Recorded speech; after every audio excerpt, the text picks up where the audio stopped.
Thank you so much, Elon, for being here at Build. I know you started off as an intern at Microsoft. You were a Windows developer, and of course, you're a big PC gamer still.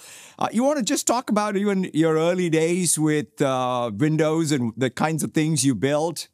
Yeah, well, actually started before Windows with DOS. I had one of the early IBM PCs with MS-DOS, and I think it had like 128K in the beginning, and then it doubled to 256K, which felt like a lot.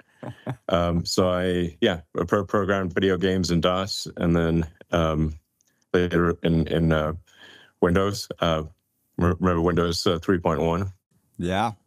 No, it's wonderful. I mean, even the last time I chatted with you, you were talking all about everything, the intricacies of Active Directory. And so it's fantastic to have you at our developer conference. Obviously, the exciting thing for us is to be able to launch Grok on Azure. I know you have a deep vision for what AI needs to be, and that's what got you to get this built. It's a family of models that are both response and reasoning models, and you have a very exciting roadmap. You want to just tell us a little bit about sort of your vision, the capability. You're pushing on both capability and efficiency, so maybe you can just talk about a little bit of that.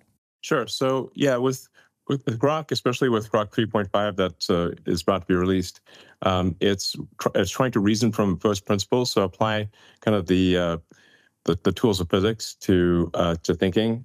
So if you're trying to get to fundamental truths, you boil things down to the axiomatic elements that are most likely to be correct, and then you reason up from there, and then you can test your conclusions against those axiomatic elements.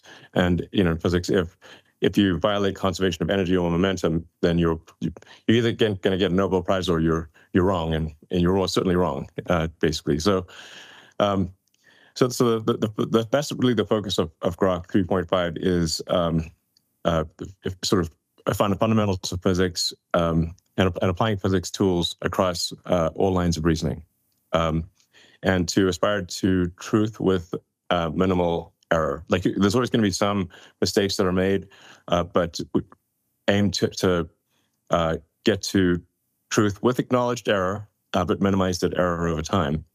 And I think that's actually extremely important for AI safety.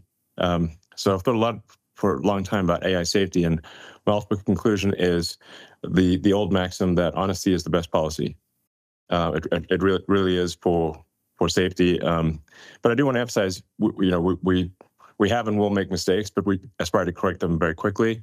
And we are very much looking forward to feedback from the developer community to say, like, what do you need? Where are we wrong? How can we make it better? And to have Grok be something that the developer community is very excited to use, and where they can feel that their feedback is being heard, and Grok is improving and serving their needs. Yeah, I know it's in some sense, cracking the physics of intelligence is perhaps the real goal for us to be able to use AI at scale. And so it's so good to take that first principles approach that you and your team are taking. And also you're deploying this. I mean, one of the things about sort of what you do is you're doing, unsupervised FSD on one side, you're doing robotics, of course there's Grok, so you're deploying Grok across all of your businesses from SpaceX to Tesla, obviously at X. I would love to even, one of the themes for this developer conference, Elon, is we're building pretty sophisticated AI apps, right? It's not even about any one model. It's about orchestrating multiple models, multiple agents, just anything that you are seeing in the real world application side, even inside of your own companies. When you think about even a Tesla or a SpaceX, where you put Grok and the other AI models you're building? Yeah, it's incredibly important for an AI model to be grounded in reality.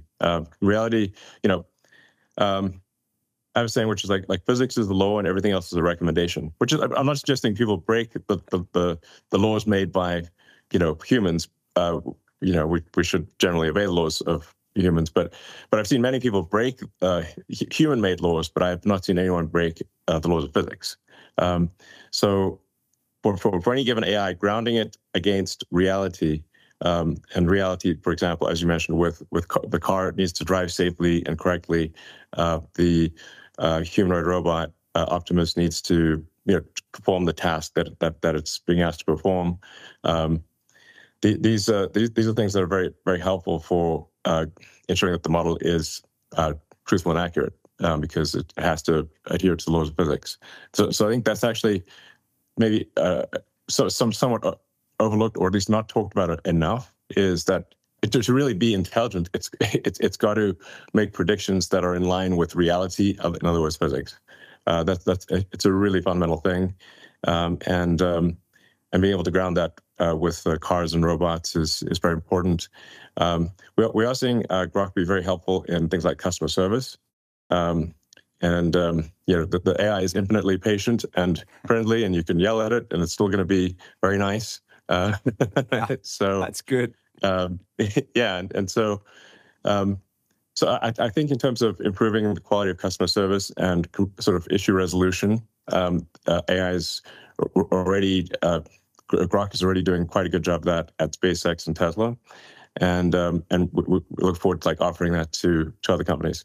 No, that's fantastic. Really thrilled to get this journey started, getting that developer feedback, and then looking forward to even how they deploy. There's these language models. There's, I think over time we will have this coming together of language models with vision, with action, but to your point, being really grounded on a real world model.